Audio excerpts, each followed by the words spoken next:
पता नहीं सर, बोलता है कि आपने वोट नहीं दिया मेरे को।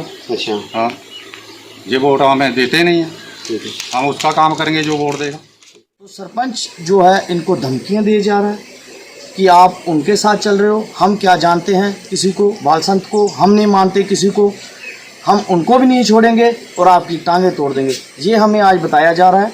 इसी विषय में हमने बाल संत साहिल महाराज जी से आज बातचीत की और उनके द्वारा स्वागत है। मैं हूँ राजेश। अगर बात की जाए जम्मू की तो मैं लगभग आपको कई गांव से जो है वो अपडेट देते रहता हूँ क्योंकि जो गरीबी का दौर है वो मैं आपको लगातार बताते जा रहा हूँ। कल हमने आपको बाबा की एक रिपोर्ट बताई थी जिस तरह से एक गरीब औरत थी, किस तरह के उसके साथ जो जुल्म था वो हो रहा था, क्योंकि जम्मू में एक तरफ तो कोरोना की मार लगभग लोग 6 महीनों से लगभग झेल रहे हैं, लेकिन दूसरी तरफ गरीबी की बात की जाए तो लगभग गरीबी बढ़ती जा रही है। एक तरफ हमारे देश के प्रधानमंत्री कहते हैं कि बेटी पढ़ाओ और बेटी बचाओ, दूसरी तरफ गरीबी को जल्द से जल्द इस जम्मू कश्मीर की बात करें, पूरे भारतवर्ष की बात करें तो उसको नष्ट करना है। लेकिन अगर हम रूरल एरिया की बात करें, गाँव की बात करें, अभी भी कई ऐसे घर हैं यहाँ पे हमें भी काफ़ी दुख होता है जब हम पहुँचते हैं। आज हम लगभग जम्मू से 20 की 25 किलोमीटर दूरी पे आए हैं। यहाँ पे लोगों की काफ़ी डिमांड थी कि यहाँ पे आया जाए और यहाँ की हालत जो है वो मीडिया तक उठाया जाए, क्योंकि जब यहाँ पे पहले तो यहाँ पे इलेक्शन होना काफ़ी नाजायज़ था, उसके बाद जब प्रधानमंत्री मोदी पद पे आए और उन्होंने एक इलेक्शन यहाँ पे करवाई, उसके बाद जो सरपंच पंच बन के आए उनका जो व्यापार है वो मैं आपको बता दूं कि लगभग हर एक गांव का यही हाल है, क्योंकि सरपंच जो हैं वो कहीं भी किसी की भी सुनते नहीं है। जब वोट लेने की बारी थी तब वो जो है उनके घर में एक से लेके सुबह से लेके शाम तक उनके घर पे ही रहते हैं। क्यों? क्योंकि उनका तब उनका मतलब होता है। जब उनका मतलब निकल जाता है तब वो इनको क्या जाने, क्योंकि 5 साल के बाद बात करेंगे। यही जो मैं आपको अपडेट बता रहा हूँ, कल यही खबर मैंने की थी, वहाँ भी कॉरपोरेटर का यही कहना था कि 5 साल के बाद बात करेंगे।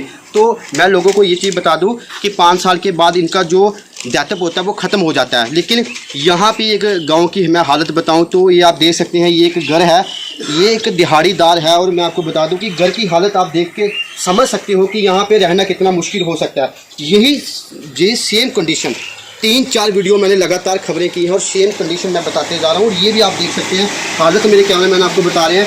ये आप दरवाज़ा देख सकते हैं, ऊपर से बारिश कब आएगी कब ये इनका बुरा हाल होगा। ये एक बड़ी बहुत ही दुर्गस्ता वाली बात आप देख सकते हैं किस तरह से ये इनकी हालत है कमरे की। 2 इनके बच्चे हैं, दिहाड़ी लगाते हैं।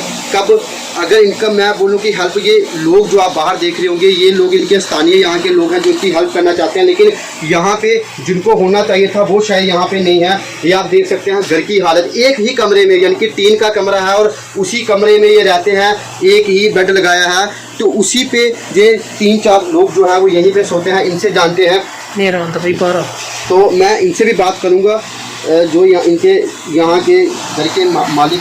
क्या नाम आपका? अशोक कुमार जी। क्या काम करते हो आप? दिहाड़ी लगाता हूँ सर। कितने बच्चे हैं आपके? 2 बच्चे हैं। 2 बच्चे हैं। मगर आपका जो घर का खर्चा है वो कैसे चलता है, क्योंकि दिहाड़ी तो पिछले 6 महीनों से लगभग बंद पड़ी हुई है जिस तरह से हम देख रहे हैं। कैसे चलता है आपका खर्चा? ऐसे ही सर, मुश्किल ही है, सब मुश्किल है। हाँ। लेकिन जिसको आपने वोट डाला था तो वो आपके यहाँ पे उनका काम था ये सब देखना, क्योंकि प्रधानमंत्री मोदी की भी एक स्कीम चली थी कि बाथरूम बनाए जाएं और घर को जो एक कमरा था वो दिया जाए, लेकिन यहाँ पे मुझे दिख नहीं रहा ऐसा हुआ। क्या आपने अपने सरपंच से या चेयरमैन से या अपने पंच से बात की कभी? मैंने सभी से की है जी। वो सरपंच कोई बहुत बार कहा, नहीं उन्होंने एक बार भी नहीं सुना। क्या 5 साल पहले भी सुनाया था उसको, अभी भी सुना रहा हूँ, नहीं सुनता वो किसी। क्या बोल रहे हैं वो, कि उनका क्या बोलना है कि क्यों नहीं हो पाएगा ये?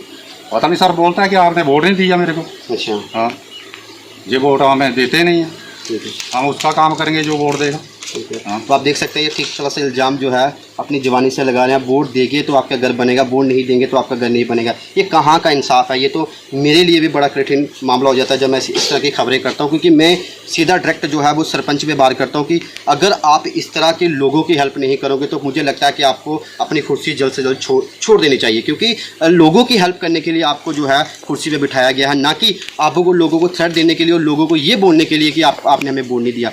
अभी वो जीत तो चुके हैं, लेकिन आपका मसला जो कौन देखता है? अभी हमें तो इन लोगों ने बुलाया, लेकिन आपकी जो सुनता है वो कौन सुनता है?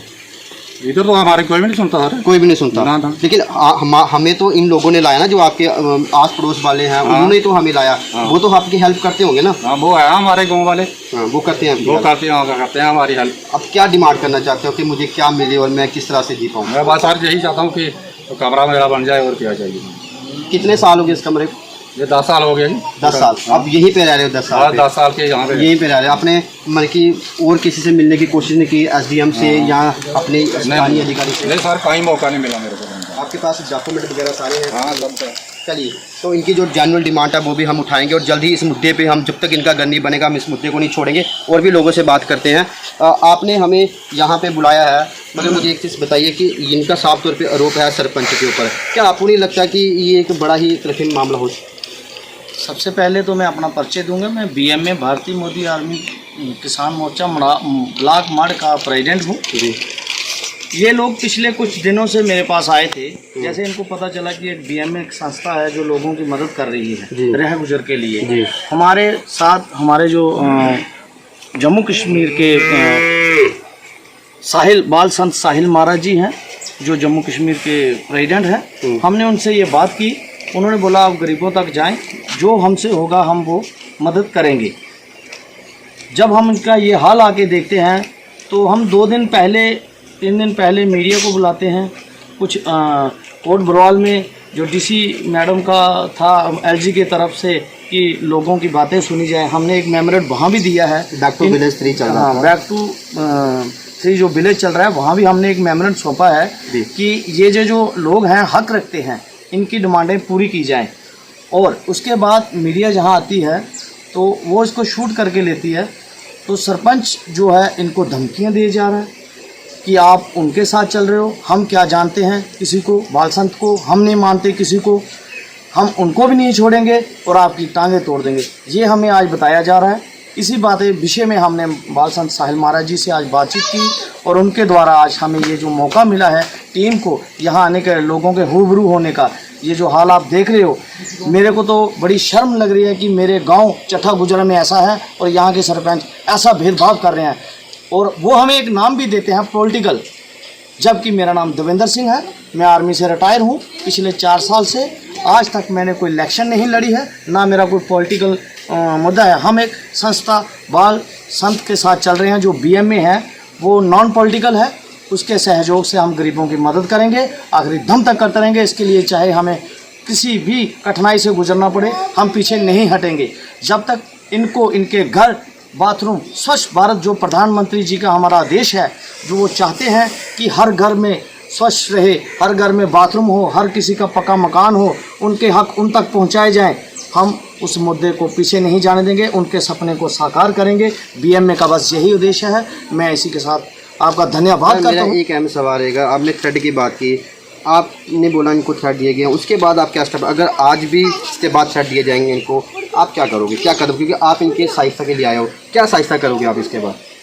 देखिए, अगर इसके बाद भी वो इन्हें थ्रेड देते हैं तो हम इस मुद्दे को लेके एलजी तक, डीसी तक पुलिस कंप्लेन करेंगे। मीडिया के थ्रू आप लोगों के सहयोग से इनको, इनके जो हक हैं, जो इनको दबाया जा रहा है, इनको डराया जा रहा है, पिछले 10 सालों से वो 2 बार प्लान में बने हैं, तो उस डर को अभी हम चुप नहीं बैठेंगे। वो सोच लें कि उनकी तानाशाही, जो धांधली उनकी चल रही थी, वो हम नहीं चलने देंगे। तो चलिए, ये यहाँ के स्थानीय लोग थे और ये जो भारत मोदी आर्मी टीम है, बाल सिंह साहिल जी महाराज जो जम्मू कश्मीर के स्टेट के प्रेसिडेंट हैं और यूटी के प्रेसिडेंट हैं, उनके साथ ये चलते हैं और ये मदद के लिए आए हैं। तो हमने भी काफ़ी उनकी कवरेज देखी है। अभी आपको होता क्या है, लेकिन ये मैं आपको बता रहा हूँ कि मेरे कैमरामैन आपको बता रहे हैं कि ये घर है और मैं यही रिक्वेस्ट करूँगा यहाँ के स्थानीय वीडियो मैम को, उसके बाद जो वीडियो ब्लॉक है उनको, उसके बाद एसडीएम को, उसके बाद तहसीलदार को, या जितने भी सरपंच पंच जो भी यहाँ पे हैं, जल्द से जल्द उनकी हेल्प करें। अगर ये लोग नहीं कर सकते तो मैं स्थानीय एनजीओ, अगर एनजीओ की बात की जाए, जम्मू कश्मीर में एनजीओ का ढेर लगा हुआ है, अगर वो एनजीओ अपने आप को बड़ी स्मार्टनेस समझती हैं तो यहाँ के कुछ इनकी हेल्प की जाए, उनको मैं मानता हूँ कि वो भी एक एनजीओ अच्छा काम करेगी। तो चलिए, ये देखते हैं कि खबर हमारी कहाँ तक पहुँचती है। हमारी खबर को लाइक शेयर जरूर करना, ताकि इन लोगों की जो हेल्प है, गरीब की हेल्प जो हम कर सके, हम इस मुद्दे को उठाएंगे, जल्द से जल्द उठाएंगे, जब तक इनका मसला हल नहीं होगा। इसी तरह की और भी अपडेट देते रहेंगे। जुड़े कैमरा गुरप्रीत के साथ, मैं राजेश सिंह। बनून दवा बाजार, कोट रोड, लाल चौक लेकर आया है MRP का दी एंड। अपने मेडिकल एक्सपेंसेस पर कीजिए खूब बचत। अब आप पा सकते हैं मेडिसिन पर 20% तक की डिस्काउंट।